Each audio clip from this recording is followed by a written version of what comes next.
Hello, today we will guide you through how to fix Outlook error 403. If you're seeing an Outlook 403 error, it often means there's a browser-related issue preventing Outlook from loading properly. In many cases, clearing your browser's stored data can help remove the conflict and allow you to sign in again successfully. In this walkthrough, we'll use a standard web browser such as Chrome, but the general process is similar in most browsers. To begin, open your browser.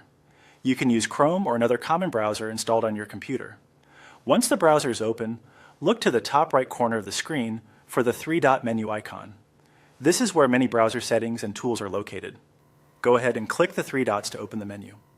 A list of options will appear. From there, choose Settings.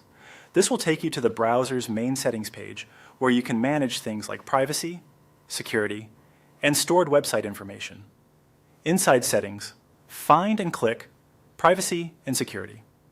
This section controls how your browser handles browsing history, cookies, cached files, and other site data. Since Outlook error 403 can sometimes be caused by outdated or corrupted browser data, this is the area we need. Next, click Delete Browsing Data. This opens a tool that lets you remove saved browsing information from the browser. You'll usually see a few choices here, including a time range. Select the appropriate date range shown in your browser. If you're not sure which option to use, choosing a broader range is often more effective when you're trying to fix a sign-in or access issue. After selecting the date range, click Delete. The browser will begin clearing the stored data. Depending on how much information is built up over time, this may take a few moments.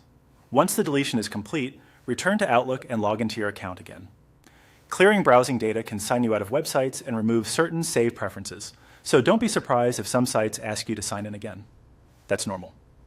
The important part is that this process often refreshes the connection between your browser and Outlook's sign-in system. After logging back in, check whether the 403 error has been resolved. In many cases, this simple browser cleanup is enough to fix the issue and restore access to Outlook. That's it for this guide. Thanks for watching.